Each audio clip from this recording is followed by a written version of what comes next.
in sales when I first got out of college. Didn't really want to be in sales. I didn't really care for sales, but it was the path that I followed based a lot on what my brothers did in college. I didn't have real good guidance when it came to what to do in my career. The career coaches we had in college and high school just really kind of said, "So what do you want to do? Here, take a look at this book. See if there's something that you want to do." And so I went into sales, and I tried in sales. They taught us quite a bit of the how to sell, how to be positive in selling. And they talked about doing positive affirmations and standing in front of a mirror. And I used to try to do that. I'd stand in front of a mirror and I'm such a good salesman. I'm going to make. I think at the time I even tried the big stuff like I'm going to make $1 million. I would try to be positive about certain clients I was going to get.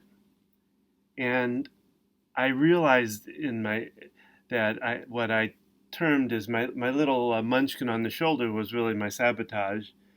It was one that would, as I was trying to do my positive affirmations, would remind me about the sale that I screwed up the week before, or that I'm not smart enough to do this, or all the negative messages would come out. I was kind of kid, they would kind of kick me in the side of the head and remind me of all these negative things. And what it would do then is just basically knock all the positive apart, just tear it up. And it would sabotage me. It would stop me from getting where I wanted to be. And even to this day, I still have to work on my little munchkin, but he's gotten a lot shorter and got a lot softer shoes now, so he doesn't affect me as much. But that was how I sabotaged myself in being a good salesperson. And I turned out to be an okay salesperson. I wasn't great, but I was okay at it. That was one of the things that really stopped me. Was that the munchkin who just told you weren't a great salesperson? Yeah, they just kind of lightly kicked me. You're just okay. The average salesman. Hello, this is Gina and Don with Focused Healthy Family. This is podcast number 20, and today we're talking about positive intelligence. But before we get into that, let's hear a word from our sponsor. Today's podcast is sponsored by Q Sciences. Don and I discovered that the supplements we were taking and giving to our children were not being absorbed properly. I was very excited when I found Q Sciences. I was impressed with the quality of the products and that they provide maximum absorption. They have a variety of products, including a Q Max product, which is a combination of 3 products, including vitamins, minerals, and a probiotic. They also have hemp oil, a vitamin B12 spray, a sleep spray, and kids products. I've really seen a difference in how these products are improving how I feel, improving my mental health, and I'm happy with the quality of these products and how they're helping our whole family. If you'd like to learn more, simply go to qsciences.focusedhealthyfamily.com. That's the letter Q, sciences.focusedhealthyfamily.com. Or you can find a link on the front page of the focusedhealthyfamily.com website. And stop throwing your money away on supplements that don't work and use a quality product like Q Sciences.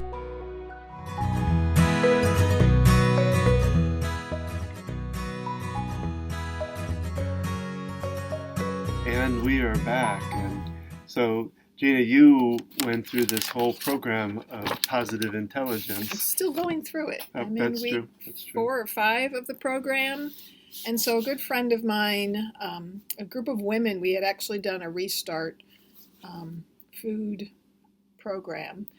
And we really developed a bond and a connection. And the leader of it had done this positive intelligence program. And so she invited us to be part of it. And we kind of worked together as a pod. There's 5 or 6 of us.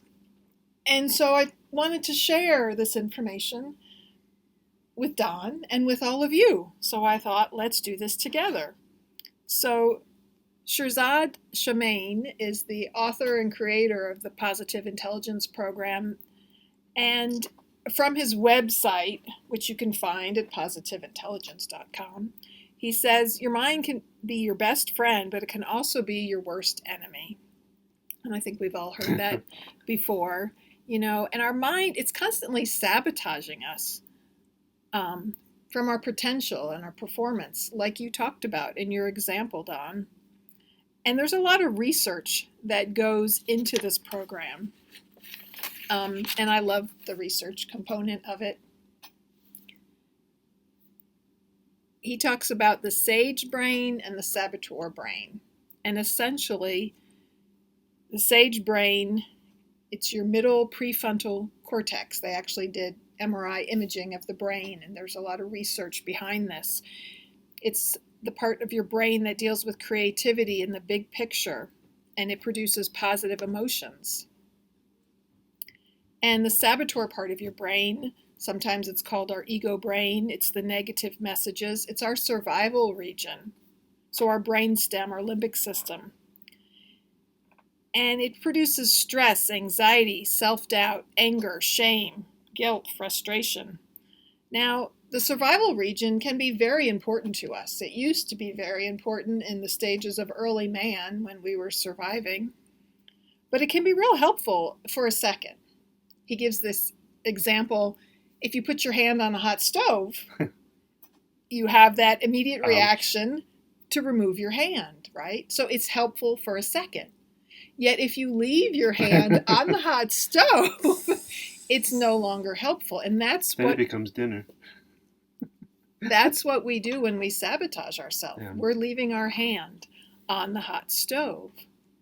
And so the work of positive intelligence is to strengthen the neuroplasticity of our brain. So there are signals that travel in our brain. Neurons travel along pathways. And so one neuron will activate another neuron. And they become closely wired together. The more you repeat a behavior, the one neuron activates the other, and those become a connection. And this is how we build, how repeated actions become habits, kind of automatic habits. And so the idea is that we're trying to change these connections from one of negative connections to a different or positive outcome. So we're reestablishing those connections in our brain. And our brain does have that neuroplasticity, the ability to change and rewire and make new connections. And there's 3 basic components of the program. And the first one he kind of goes into as we do the program is building your self-command muscle. So your ability to command your mind about what it's going to do. And these are daily exercises, and that's where we start the program with. And then the next section is interrupting the saboteurs. So recognizing your saboteurs, the things that are stopping you. And then the third part of the program, which I'm into now, is building your sage muscles.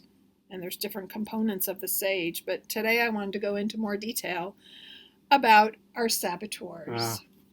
Well, it's interesting when the way you're talking about it, because it also ties into, the saboteur kind of ties into anxiety, fight or flight, because that was something that I think goes back to primitive days too, where it was a protection for us. It's a natural process for us to protect us. I always use the tiger attack.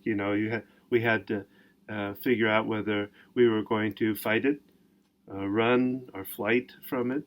Fight, flight, or freeze is actually or act like a statue and freeze. And that's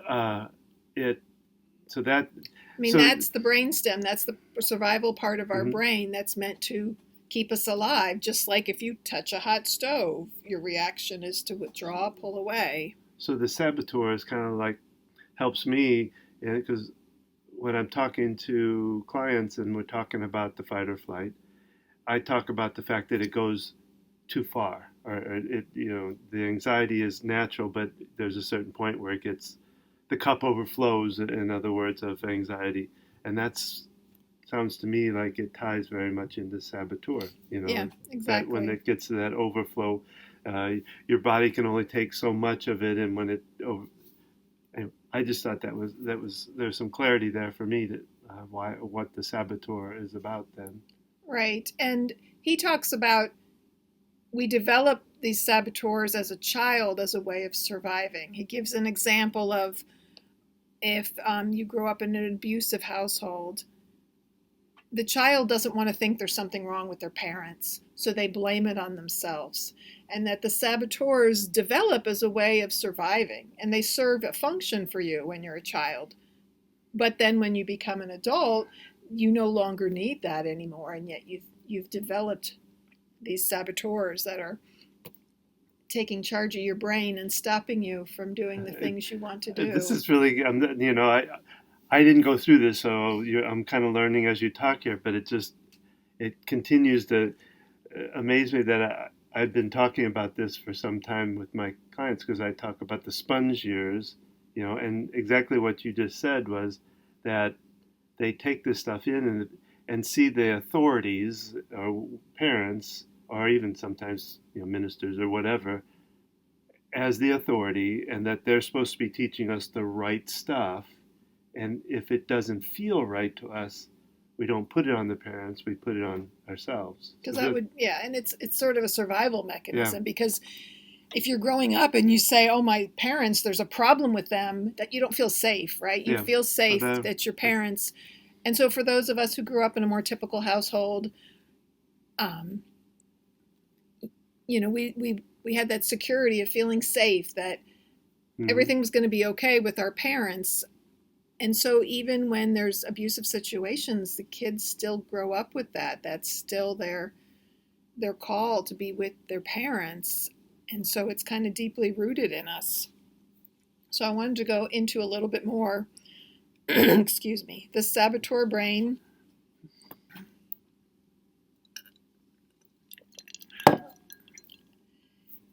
He says the judge is our biggest saboteur. And then the judge has an accomplice. If you go to the website, positiveintelligence.com, you can take this assessment and you fill out, just quickly respond to several questions, and then in an email, he'll send you the results. So I had Don do that today. And I've pulled up my information. And so the judge, that's the part of our brain that's judging us, right? We're often our worst critic. And so that little message in your head that says, you didn't do it right, you're not good enough salesperson, you're not smart enough, those little kind of nagging judgments. And it can be of yourself, and it can also be of others, how we judge other people. Now, I just want to clear for myself, the judge is a type of saboteur? Is that what? The judge is your primary saboteur. Okay. Everybody's got the judge. I'm going to write that down. Go ahead. And then there is 9 different accomplice saboteurs. There is the avoider, the controller, the restless, the hyperachiever, the hyper-rational. Oh, these are all, okay. The stickler, the hypervigilant, the pleaser, and the victim. So when you take that assessment, it's going to identify by kind of a percentage point of what is your strongest. And so, Don, which one is strongest for you? Because I have no idea what this could possibly be. I've got to control this conversation, so I don't know that I want to really talk about it. No, it's controller. Let's go in a different direction so I can control. I don't want to deal with that, because one of my saboteurs is the avoider. And so we're going to put it back on you. So you printed off a description. Oh, yeah, let me get of the controller. So Don's just going to read this. Again, this is coming from positiveintelligence.com. Well, let's see. And it's based on Scherzard's book. He's a best-selling author of the book of the same name, Positive Intelligence. So the controller, anxiety-based need to take charge and control situations and people's actions to one's own will. I don't know who Will is. We will leave him out of here. High anxiety and impatience when that is not possible. And it leads into my second one, which is restless. But I can see where this can lead very easily into that.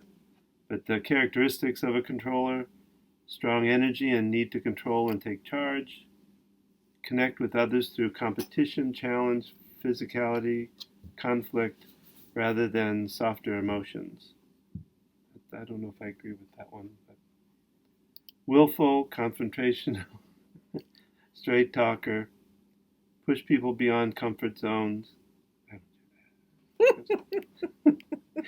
Comes alive when doing the impossible and beating the odds. Stimulated by and connects through conflict. Surprised that others get hurt. Intimidate others. In-your-face communication interpreted by others as anger or criticism. So I could see different a spectrum on each one of those of. Sure, and we're all different. Yeah. We're all different people, and the idea of this is just to kind of look at what is keeping you from doing the things you want to do. The work we did with Jan Luther and her Ego Tamer Academy, as she now calls it, the EFT master that we both learned from. And she did a whole class on taming the ego that I participated in. And so to me, this is just a different way of looking at it, just coming at it from a slightly different angle. You want to do yours now? And what did I do with mine? Are they behind there? So I took the assessment, and mine revealed that I have no saboteurs. That want to show themselves. All right, so the first time I did it, I had 3 that tied. They all had the same score. It was victim, pleaser, and avoider. So we had an arm wrestling match between the 3, and this is what came up. And I repeated the test, and victim came up a little stronger. So victim, emotional and temperamental as a way to gain attention and affection. An extreme focus on internal feelings, particularly painful ones. A martyr streak. The characteristics, if criticized or misunderstood, tend to withdraw, pout, and sulk. Fairly dramatic and temperamental. Sorry. The controller is wanting to control the situation and label me. When things get tough, they want to crumble and give up. Repressed rage results in depression, apathy, and constant fatigue. This got cut off here. The thoughts, no one understands me. Gosh, I've had that thought since I was little. Poor me. Terrible things always happen to me. I might be uniquely disadvantaged or flawed. I am what I feel. I wish someone would rescue me from this dreary mess. Well, and I think about some of the things. If you used to always say you'd wish the world would stop so you could get off for a while and get things straightened out. So I could catch up. Yeah. I don't know if that fits in with the victim. Well, to tell me you like me fits in with the attention. Yes. And I just want to share this other one, because on the other side of the controller, we have the pleaser. And I know this one has been very strong in me, and something that I'm sure was much stronger when I was younger. So the pleaser indirectly tries to gain acceptance and affection by helping, pleasing, rescuing, or flattering others. Loses sight of their own needs and becomes resentful as a result. Characteristics. Has a strong need to be liked by people and attempts to earn it by helping, pleasing, rescuing, or flattering them. Needs frequent reassurance by others about their acceptance and affection. Can't express their own needs openly and directly. Does so indirectly by having people feel obligated to reciprocate their care. And so... Well, here again, this is all stuff, because in my practice, I always say probably about 80% of the people that sit down with me are what I call pleasers and givers. And they're usually, when they come to me, they're burnt out, because it's a burnout place. So I'm going to pause for you for a minute. Rather than calling these people pleasers, they have a pleasing saboteur. They are not a pleaser, right? It's like I say, I suffer with depression. I don't say I am depression.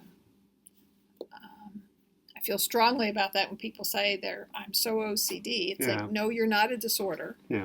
No, you may that's a suffer good point. from a disorder. Oops. And so looking at this and wanting to take control, Don's about to flip over his chair. Oh, I dropped it. Wanting to take control of our brain and command it in the direction we want it to go.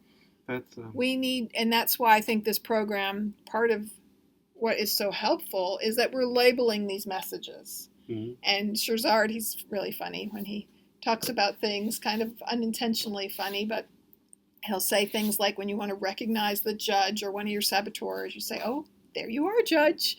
There you go again. I see you. And to really recognize that and label it. And that's why it's important to understand what are your common saboteurs, what's coming up for you, so that you can recognize it and separate yourself from it. What goes into awareness and getting into consciousness and awareness, being aware of the things, the messages, and now getting to know your saboteurs so that you can work on changing them. Yeah, and it's not really a matter of changing them. It's a matter of recognizing they're there, and it's a matter of interrupting that so that it doesn't take over. Again, back to the example of you put your fingers on a hot stove, helpful for a second, and you remove your hand. Otherwise, so when your controller steps in, it might be helpful for a second, and then you can shift and move away from it. Actually, what I like to say is it's changing the perspective around it.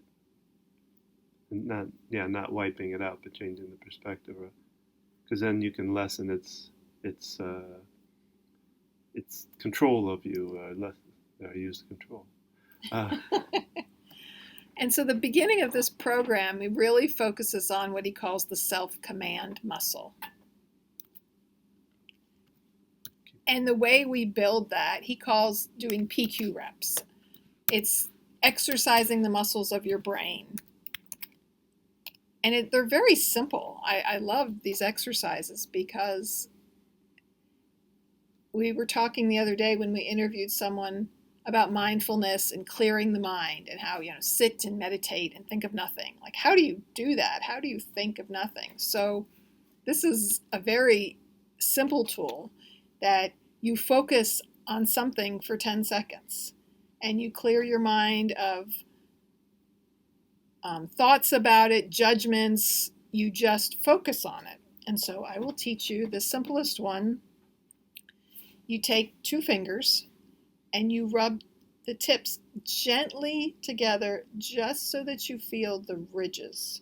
So all you're doing is focusing on the feeling of the ridges of your fingertips. And if you have a thought, you just let it go. My mind says, oh yeah, you burned your finger and your feeling's not very good.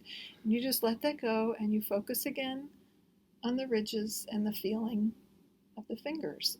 And he recommends you do this for 10 seconds and just bring your mind back. And if your mind wanders, just bring it back. And there's lots of different ways of doing these. You can do it by sound. It can be helpful if you close your eyes, that you tune out your other senses, and you can just try to hear the furthest away sound that you can. So you're just tuning in and paying attention to the furthest away sound that you hear. So I'll let you do that now.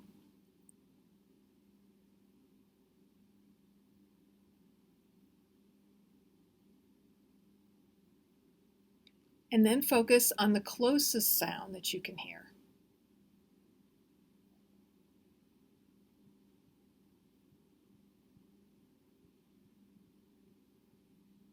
And if you haven't already done so, focus on the sound of your own breathing.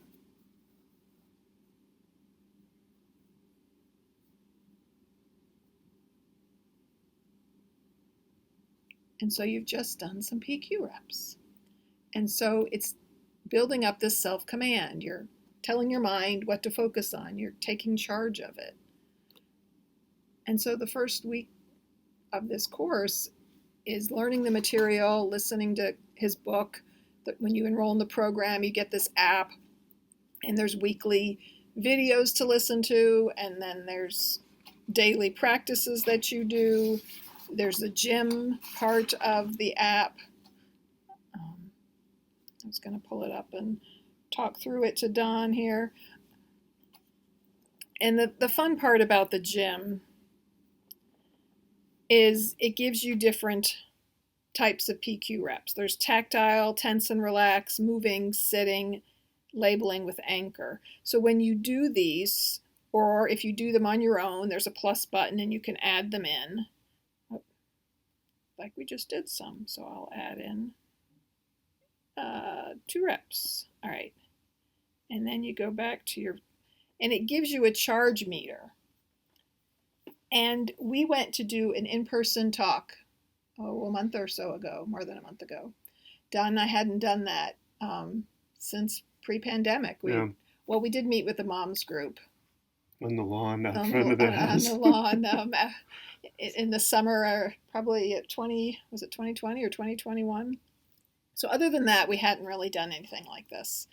And we were driving, it was about 20 minutes, 30 minutes to where we were going to speak. And Don was driving, so I sat and did a bunch of the PQ reps. I just listened on the app and did along with him and got my charge meter up to 100%. And we went into that talk and we came out of it and I was like, wow, that really worked. I felt so confident, even when I wasn't sure what I was going to say next. I didn't have a lot of doubt and worry about it. I just moved forward with it. And I just felt really good about it. I felt a strong sense of confidence. Yeah, you were very confident during that talk, which, in the past you would get very nervous about, that's not your forte to get up in front of a group. Like for me, it's not a big deal, but for you, you were very confident and it was a good talk. And it was a true testament to how well this works. So you can see here, and I haven't figured out the muscle part yet, but the reps. So when he takes you through in the gym, there's options of 2-minute, 5-minute, or 12-minute. And he figures half the time your brain is wandering. So it's kind of in a 2-minute, you're looking at 1 minute, 10 seconds is a rep. So 1 minute divided by 10 would be 6 reps. And so those reps add up. And listening to his book, he's recommending 100 reps a day. And then the more you do, it charges up your charge meter. And so he talks about starting your day by really charging that up. One thing I started doing was putting a 12-minute one on while I'm in the shower. And I can do a lot of it. There's a whole walking one where you just focus on the sensations in your feet, and then you focus on the sensation of your legs and the sounds like we just did. And so I can do this while I'm showering and my mind wanders. And I just say, okay, come back, let's focus again. And I put it on so he can guide me, but sometimes I'm doing a different one than he's guiding us through. But the time frame helps me to stay focused. And so I'm learning these skills and I'm trying to apply them. Now it's been interesting because lately I feel like my saboteurs have been sneaky. I don't know if it's a matter of when you're trying to build this muscle that they're going to kind of want to. Well, it's that rubber band effect that I think you and I have talked about before, that somebody shared with me, is the idea when kind of has to do with your nerves too, as far as parasympathetic and sympathetic. And when you're on one side of that real heavily, like say the sympathetic side, and you're trying to get yourself back to a parasympathetic or a calmer place, it's so used to that it wants to continually pull it back to that other side. And so you have to keep doing it, because eventually what it'll do is it'll help to balance that out. Which makes sense when I was reading about the science and talking about the neuroplasticity and how a neuron fires across a synapse to another neuron. And if you've done that repeatedly and built this negative habit, when you're making an effort to do it differently, your brain is still wanting to fire back the other way. And so maybe I'm having a bit of a rubber band effect where in the beginning of this program, I was just gung-ho and it was motivating me. And I've been sluggish lately and just kind of. So it's a lot of having just to power through it and continue to do it so that you can get that balance itself out over time. And that's why when he sets this program up, you're part of a pod. So you either come to it with other people or he assigns you to other people. And for me, it's powerful that these women I've gotten to know very well. And so we literally connect with each other daily. We've been using Marco Polo, which is a fun little voice video chatting system where you record a video. They can listen to it either in real time or later. It'll be saved at another time, and then they can respond, and so you can kind of hear each other, and a way of keeping up with each other, a way of supporting each other. Because whenever you're working on work like this, it helps to have that support of other people to kind of keep pulling you through and hold you accountable.